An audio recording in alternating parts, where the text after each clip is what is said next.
தனியாக சாப்பிடுவேன். அதனுடைய சுகமே தனி. தொப்பரையே நனைஞ்சிட்டேன். செம வறுவல் எப்படி இருக்கு பாருங்க.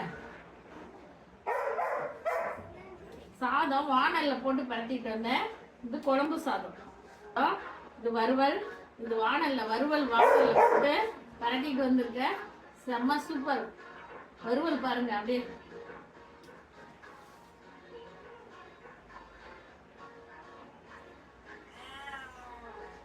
சண்டே பெஸ்ட்னா சண்டே பெஸ்ட் தான். வாங்க சூப்பராக மிளகு பெப்பர் போட்டு சிக்கன் வறுவல், சிக்கன் குழம்பு, வானல்ல போட்டு பெரட்டின சாதம் சூப்பராக சாப்பிடலாம். சண்டே பெஸ்ட் செம்மையாக இருக்குங்களா? நீங்கள் இந்த வறுவல் மட்டும் செம்ம டேஸ்ட்டாக இருக்குங்க குழம்பு விட.